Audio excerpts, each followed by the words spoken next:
Among their many uses, commas are used to separate information relating to dates, times, and locations that are grouped together in a sentence.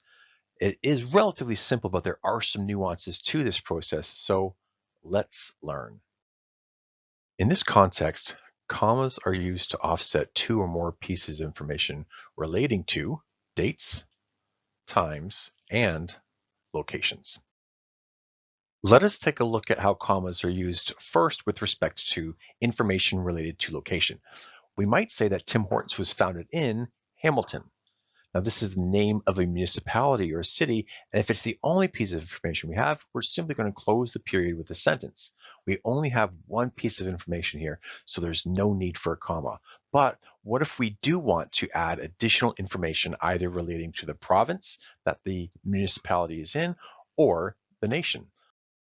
What we're going to do in this context is add a comma and then state the province, which is in this case Ontario. So now we can see that Tim Hortons was founded in Hamilton, Ontario. And we have two separate pieces of information for the location, the city or the municipality, and then the province. And we separate them with the comma.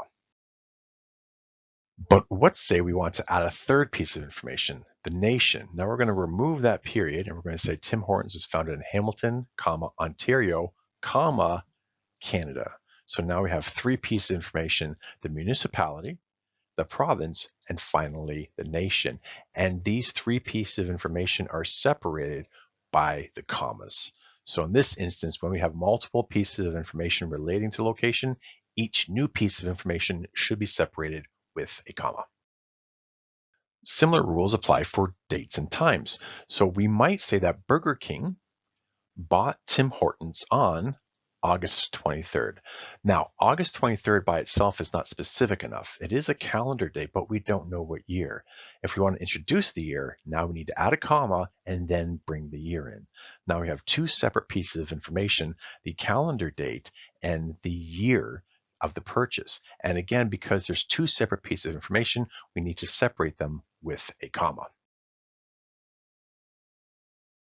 Within this context, though, some people point out the fact that we have August and 23rd can be seen as two separate pieces of information, a month and a specific day, but there's no comma in between. And that's true. We don't have a comma in between the month and the day, but this is because even though it looks like two separate pieces of information, it's really one.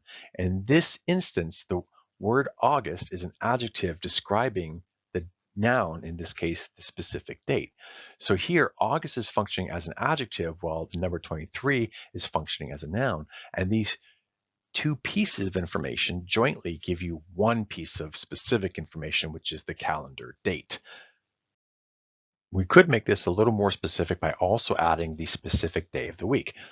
Burger King bought Tim Hortons on Saturday. Now we have the day of the week. We need the day of the month, so we introduce it with a comma.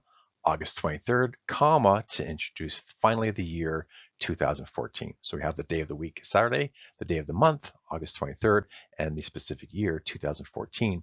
Three different pieces of information that are separated, of course, with the commas. In that example, the year came at the end of the sentence, but if the year is introduced in the middle of the sentence, it should be both opened and closed with a comma. For instance, we might resequence that same sentence and instead write in August, comma, 2014, comma, Burger King bought Tim Hortons.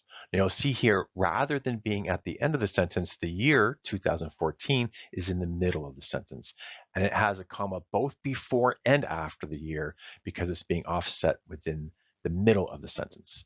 So in these instances, the commas are not only used to introduce additional information, but also close out that information.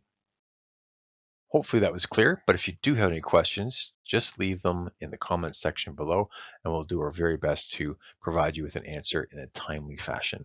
Until next time, take care of yourselves and each other.